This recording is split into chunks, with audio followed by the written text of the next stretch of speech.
Did you know that saying "I do" in the wrong way could make you a bigamist without even knowing it, or that your family tree might have been a forbidden obstacle course? From the 11th to the 15th centuries, medieval marriage and cohabitation laws were a maze of surprising rules that could turn your life upside down. Number 1. Your "I do" could be a secret whisper. Imagine a young couple, perhaps, in a dusty tavern corner in 14th century London, or behind a stable in a French village, whispering sweet nothings to each other. One might say, "I take you as my husband," and the other replies, "And I take you as my wife." No priest, no church, no witnesses even, just two people alone, speaking their vows. In the medieval world, specifically from the 12th century onwards, after the reforms of canon law solidified the idea of consent as central, those quiet words were often enough to create a perfectly valid, legally binding marriage. This was known as marriage per verba de praesenti, meaning by words of the present. Church, in its efforts to assert control over marriage, declared that the mutual consent of the parties expressed in the present tense was what truly made a marriage. It was a radical idea for the time, shifting the emphasis from public ceremony and parental consent to the personal will of the individuals involved. This concept of secret marriage caused immense complications. A person could be secretly married to one person, then publicly marry another, only to find themselves accused of bigamy later. Consider the case of Agnes, a serving girl in a wealthy merchant's house in Norwich in the late 13th century. She had a secret agreement with a young, stable hand named Thomas. They exchanged vows by a stream, believing their love was enough. Later, Agnes's parents, seeking to improve her social standing, arranged her marriage to a prosperous miller from a nearby town. Agnes, perhaps fearing her parents' anger or seeing a better future, went along with the public ceremony in the parish church, complete with ringing bells and feasting. Months passed, and she settled into her new life. Thomas, who had believed Agnes was truly his wife, eventually came forward, presenting witnesses who had heard Agnes speak of her secret marriage to him, or perhaps even a token she had given him as a sign of their commitment. Church courts, specifically the ecclesiastical courts that handled marriage disputes, would then investigate. The burden of proof often fell on the person claiming the secret marriage. If Thomas could convince the court that Agnes had indeed uttered those present tense vows with him, even if there were no witnesses, the court could rule that her subsequent public marriage to the miller was null and void. Agnes would be forced to return to Thomas, no matter her feelings or the public scandal. Her marriage to the miller would be dissolved, and any children she had with him might be declared illegitimate. This could have devastating consequences for property, inheritance, and family honor. Historical records from episcopal registers which document court cases handled by bishops' officials are filled with such examples from across England and France, illustrating how common these disputes were.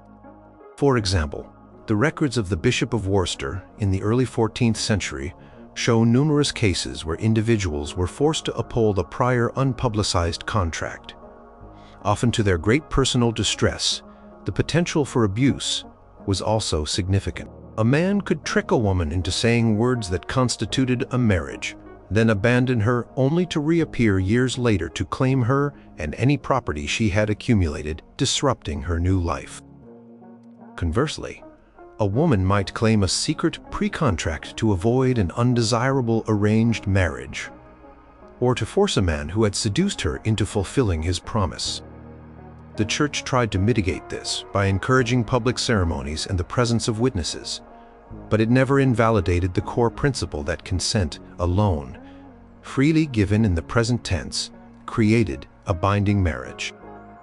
This created a chaotic legal landscape where a quiet promise under a tree could carry more legal weight than a grand public ceremony if the public ceremony came later and involved someone else. It truly meant that your "I do" could be a secret whisper, and that whisper could haunt you for years, even decades, changing the entire course of your life. It was a legal concept that prebonitized individual will, but in doing so, often inadvertently created a breeding ground for disputes and heartache in a society that valued public order and clear lineage. Number 2. You could be married at birth, literally. While secret whispers were a big deal, another truly shocking aspect of medieval marriage was the concept of child betrothal. This wasn't just about parents picking out future spouses. It meant children could be formally engaged at infancy, sometimes even before they could speak, and in certain circumstances this betrothal could morph into a binding marriage from a surprisingly young age. The idea stemmed from a blend of practical economic concern, social alliances, and evolving legal interpretations of consent.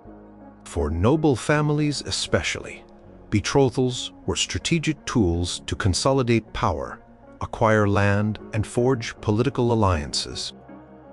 It was far too important to leave to the whims of adult children falling in love. Imagine two powerful families in 12th century France, perhaps the Duke of Aquitaine and the Count of Anjou, wanting to unite their territories.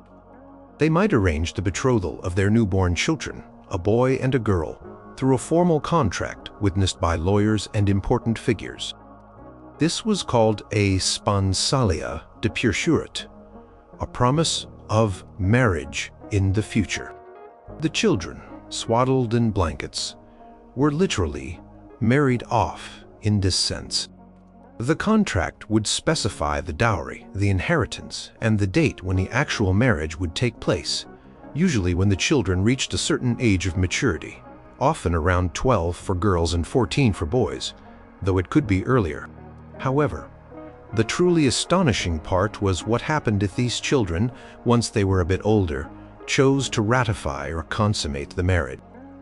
Canon law, which governed marriage, stipulated that while a betrothal was a future promise, it could become a present marriage if both parties, once they reached the age of reason, often as young as 7 years old, though this varied, expressed their consensual relations.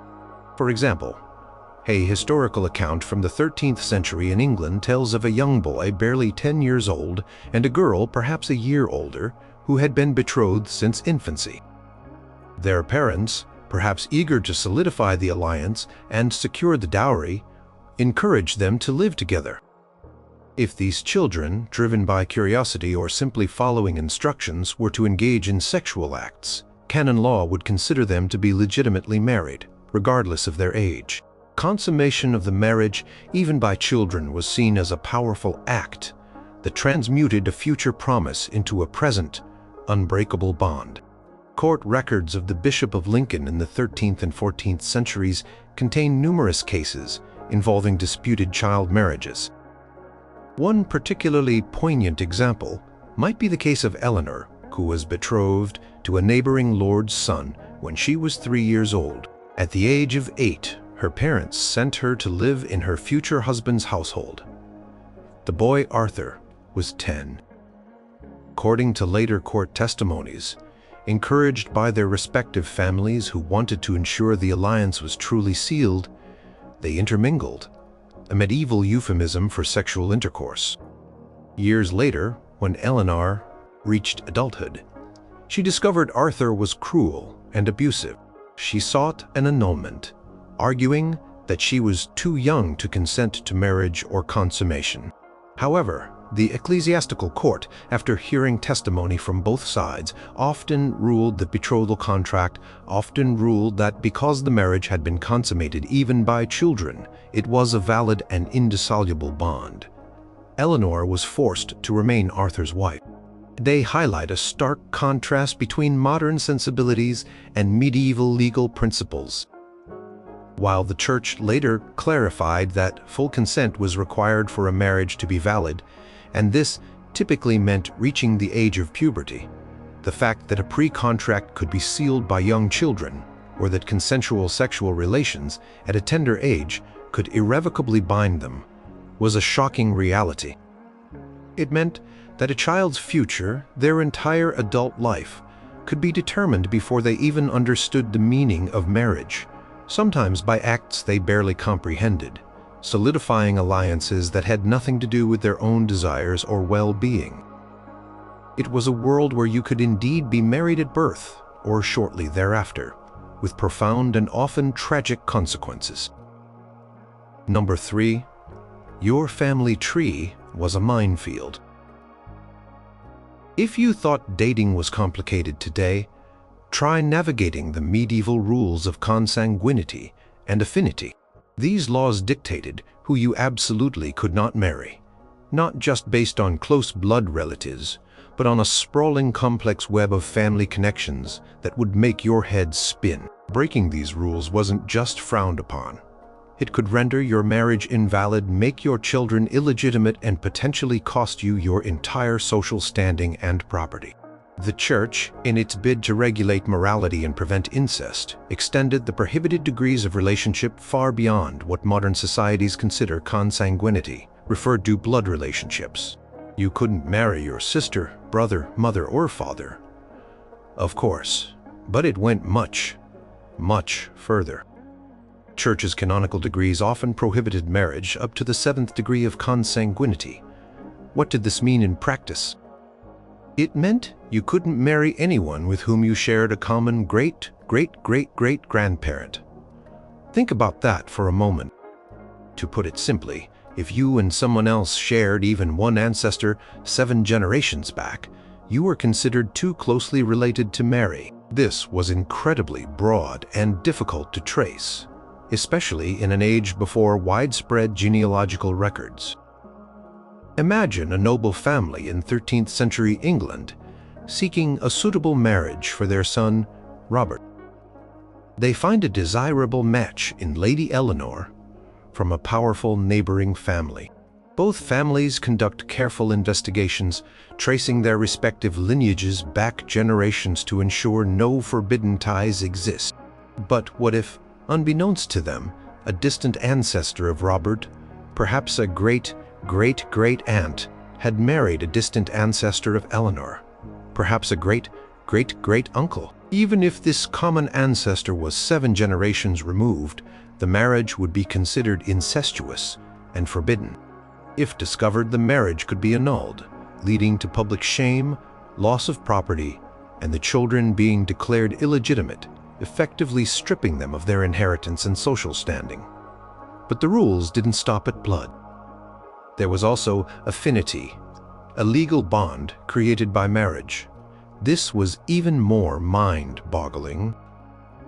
Affinity meant that once you married someone, their blood relatives became your relatives by affinity, and you couldn't marry them even if your spouse died. For example, if you married John, then his sister, mother, or even his first cousin once removed became your relatives by affinity. If John died, you absolutely could not marry his sister or any of his close blood relatives. The bond of affinity was so strong that it could even extend to indirect connections. If your sister married a man, then you could not marry that man's sister, even though there was no direct blood or marriage tie between you and her. The Church deemed such unions as spiritually incestuous. Consider the example of Peter, a widower in 14th century France, whose wife, Marie, had died. He fell in love with Marie's cousin, a woman named Isabel. To modern minds, this might seem perfectly acceptable. To the medieval church courts, Isabel was considered too closely related to Peter by affinity. Marie and Isabel shared grandparents, making them first cousins. Therefore, Peter, through his marriage to Marie, gained an affinity relationship with all of Marie's blood relatives, including Isabel. If Peter and Isabel married without a papal dispensation, their union would be invalid. Records from the court of the Archbishop of Canterbury show cases where couples who had been married for years with children were suddenly forced to separate because a distant affinity link was discovered. They would have to seek an expensive and difficult papal dispensation, which was essentially a special permission from the Pope to override these rules, often granted only to powerful elites for political reasons. Without it, their marriage was null and void, and their children illegitimate. This intricate web of consanguinity and affinity created a constant source of anxiety, especially for the nobility who needed valid heirs. It often forced families to marry outside their local region to find suitable untainted partners, thereby fostering broader social and political networks. But it also meant that a simple, unrecognized family connection from generations past could unravel your entire life, making your family tree not just a lineage, but a potentially devastating minefield of forbidden relationship. It highlighted how deeply the Church's legal authority permeated every aspect of personal life, transforming what we see as simple familial ties into complex legal obstacles. Number 4. There was no divorce, only never married. When people in the medieval period, specifically from the 12th century onwards, talked about separating from their spouse, they weren't thinking of anything like a modern divorce. The concept simply did not exist in the same way. The Church taught that marriage, once validly made and consummated, was an unbreakable sacrament, a bond for life, established by God. There was no going back, no legal way to simply undo a marriage because you were unhappy, or because one spouse was abusive, or even if both parties agreed to separate. However, there was an escape route, albeit a complicated and often humiliating one: annulment. An annulment was not a declaration that a marriage was over. It was a declaration that the marriage had, in fact, never legally existed in the first place. It meant that one or both parties had failed to meet one of the strict conditions for a valid marriage at the time the vows were exchanged. If granted, an annulment meant the couple was free to marry other people, as if they had never been married to each other. But the process was arduous, expensive, and required proving a specific, often embarrassing, legal defect. One common ground for annulment was pre-contract, as discussed earlier. If a person had secretly married someone else before their current public marriage, the second marriage was null and void.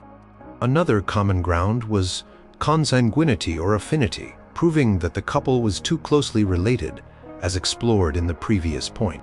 This often required extensive genealogical research, usually paid for by the party seeking the annulment, to uncover a distant forbidden familial link.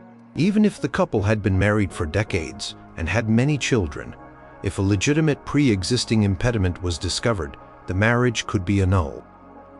Consider the hypothetical case of Lady Alice and Sir Gregory, who had been married for 20 years in 15th century England, raising 5 children. Their marriage, arranged in their youth, had perhaps grown cold or even hostile. Sir Gregory might have been eyeing a more advantageous marriage to secure his financial future, or Lady Alice might have been seeking freedom from an oppressive husband. One of them, or perhaps their families, might initiate proceedings in the ecclesiastical court to seek an annulment. Their lawyers would painstakingly search for an impediment. Perhaps they would discover that Sir Gregory had, in his youth, made a casual promise of marriage to a serving girl named Margaret, using present tense words even if he never intended to follow through. If Margaret could be found and could provide credible testimony, perhaps with witnesses, the court could rule that Sir Gregory was already married to Margaret when he wed Alice. Their 2-decade marriage would be nullified, their children rendered illegitimate, and Lady Alice would be sent back to her family in disgrace. Another difficult ground for annulment was non-consummation or impotence. If a marriage was never physically consummated due to one spouse's inability, it could be annulled. This, as you can imagine, involved incredibly private and embarrassing investigations by church officials, sometimes even requiring physical examinations or detailed testimony about intimate marital relations. For example, if a young woman, Margaret, found herself married to a man, Richard, who was physically incapable of consummating the marriage, she could petition for an annulment. The court would hear testimonies, perhaps even from household servants or family members, who might have inferred the situation if her claim was upheld. The marriage would be annulled. Richard would be publicly shamed, and Margaret would be free. But the personal humiliation for both would be immense. Royal and noble annulments were perhaps the most famous, but they functioned on the same principles. King Louis VII of France annulled his marriage to Eleanor of Aquitaine in 1152 on grounds of consanguinity, freeing Eleanor to marry Henry Plantagenet, who would become King Henry II of England. This shows how annulments, though legally distinct from divorce, served a similar purpose for powerful individuals to escape an unwanted marriage and secure a different union, often with massive political implication. The lack of divorce meant that people were often trapped in unhappy or even dangerous marriages. Separation, a thoro et mensa, from bed and board, was possible in cases of adultery or cruelty, but it did not dissolve the marriage bond. It merely allowed the spouses to live apart, often with financial arrangements decreed by the court, but neither was free to remarry.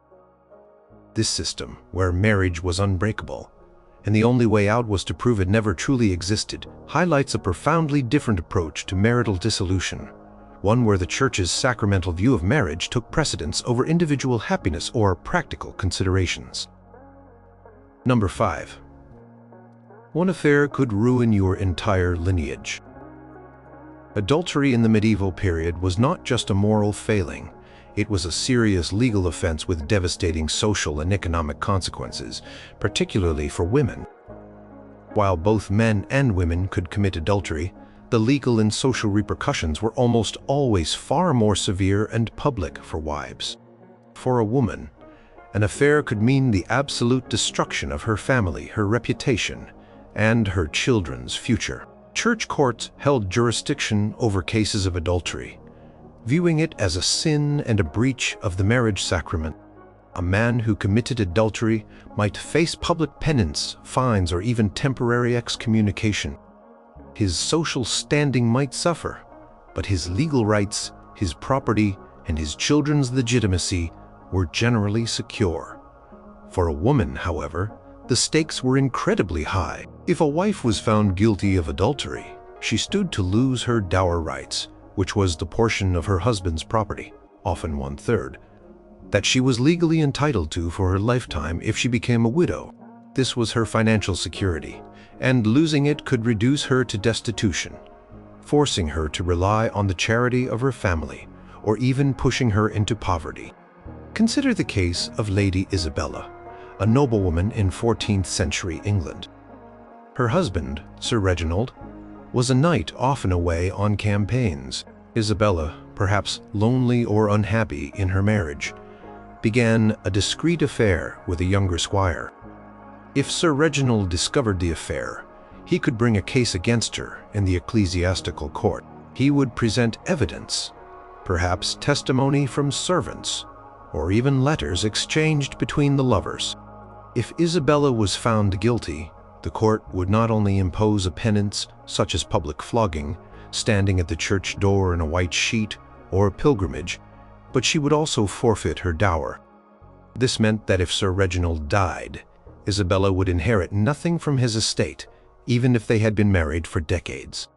She would be reliant on her original family, who might also disown her in shame, or face a life of poverty and social ostracism.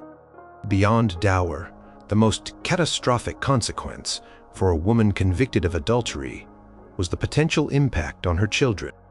In medieval law, the children of a married woman were presumed to be her husband's. This presumption, however, could be challenged if the wife's adultery was proven. If it could be shown that the children were conceived during a period when the wife was openly and undeniably engaging in an adulterous relationship, their legitimacy could be called into question.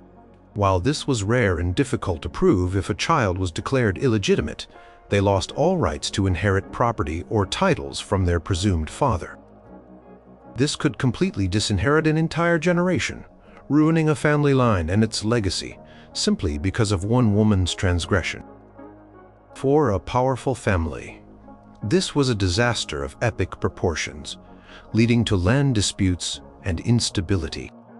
Historical records, such as those from the church courts of York in the 15th century, document numerous instances of adultery cases. While many resulted in penance, the threat of social ruin and financial destitution was ever present for women. In some extreme cases, particularly in Germanic laws from earlier periods, a husband was even permitted to kill his wife and her lover if caught in the act, though this became less common and legally accepted as the church's influence grew and centralized legal systems developed. A woman branded an adulteress would likely never remarry respectably, and her reputation would precede her, making her an outcast in polite society. So for a medieval woman, one affair, one lapse in marital fidelity truly had the power to ruin her entire lineage, casting her into poverty and erasing her children's claim to their inheritance, all while her male counterpart might face little more than a slap on the wrist. It was a stark reminder of the deeply patriarchal nature of medieval society and the absolute control the church and secular law exerted over women's lives and bodies. Number 6.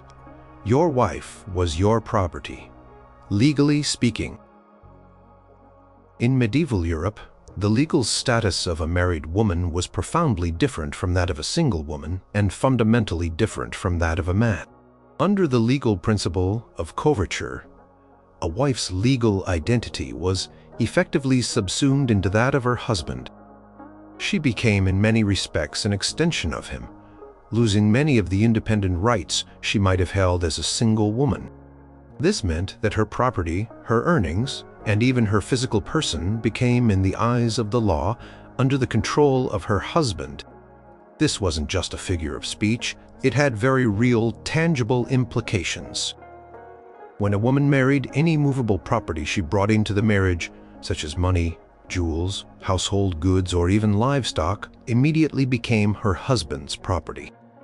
He could sell it, spend it, or dispose of it as he wished, without her consent. If she inherited movable property during the marriage, it also automatically became his, while land, real property, might be treated differently, often held in trust for future heirs or with the wife retaining some theoretical interest. Her husband typically had the right to manage it, collect its rents, and benefit from its produce.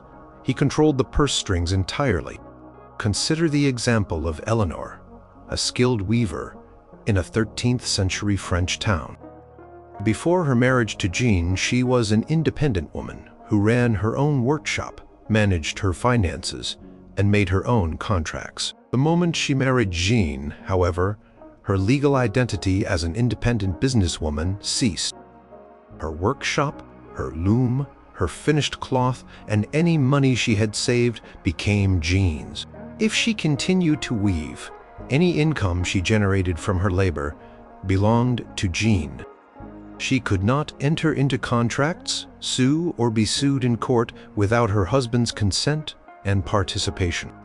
If a customer failed to pay for her cloth, Jean would have to sue them, not Eleanor. Her legal existence was, for all intents and purposes, absorbed by her husband's. This extended beyond property to her physical person. A husband had the legal right to administer moderate correction to his wife, which in practice meant he could physically beat her to ensure her obedience. While excessive cruelty was technically grounds for ecclesiastical court intervention, often resulting in a separation from bed and board, not an annulment, the concept of a husband's right to discipline his wife was widely accepted. Records from local manor courts and church courts in England and other parts of Europe occasionally show cases where wives sought protection from brutal husbands, but the bar for excessive was often very high, and many instances of domestic violence likely went unreported or unpunished.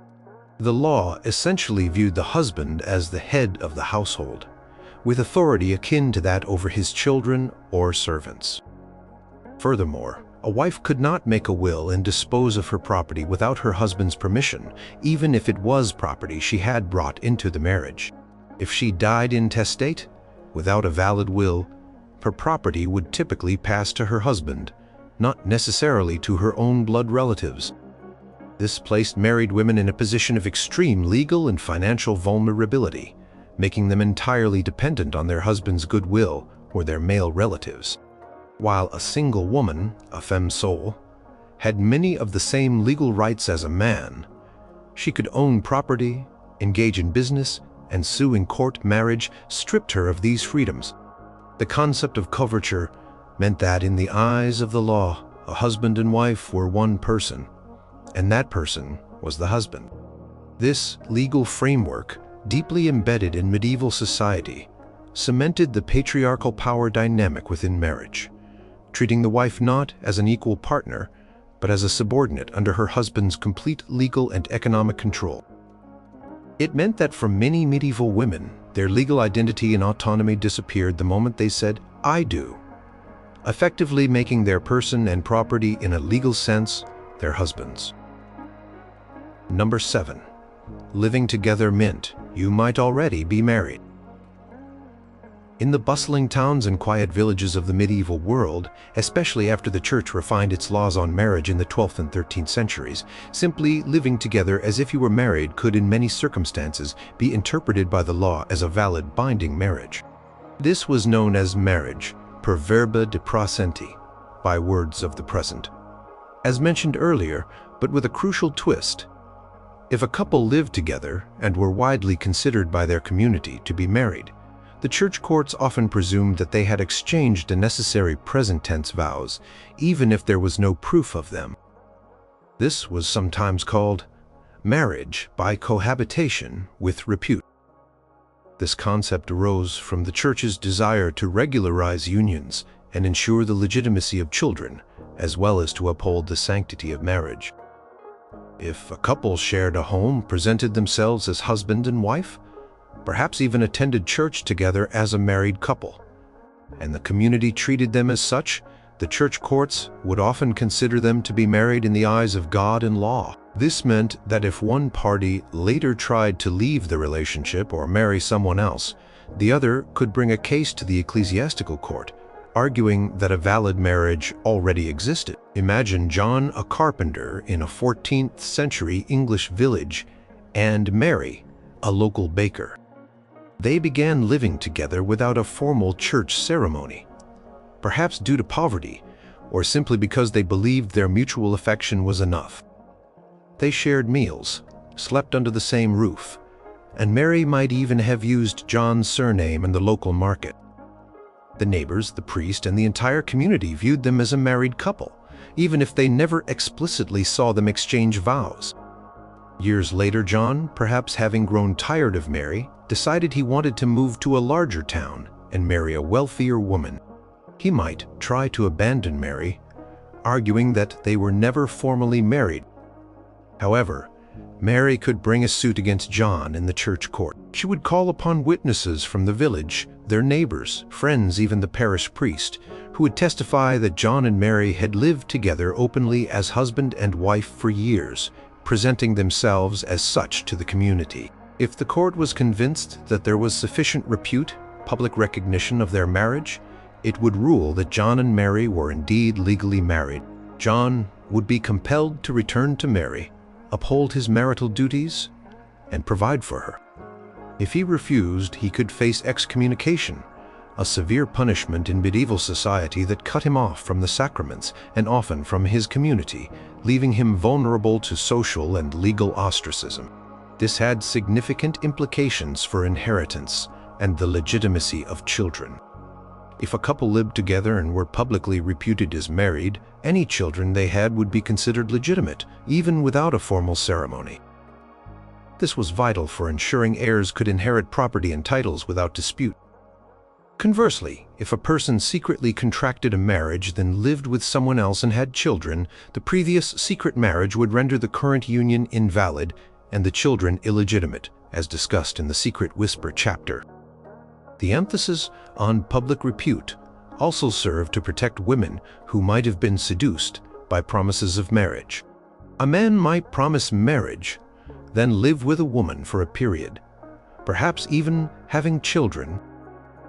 If he then attempted to abandon her, claiming no formal vows were exchanged, The woman could use the evidence of their cohabitation and public recognition to force him into a valid marriage.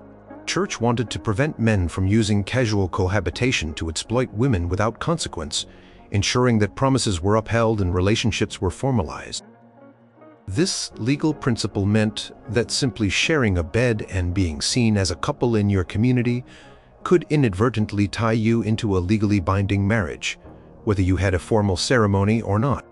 Blurred the lines between informal living arrangements and sacralized marriage, creating a legal environment where public perception held significant power and where your everyday actions could establish a marital bond just as firmly as vows exchanged before an altar.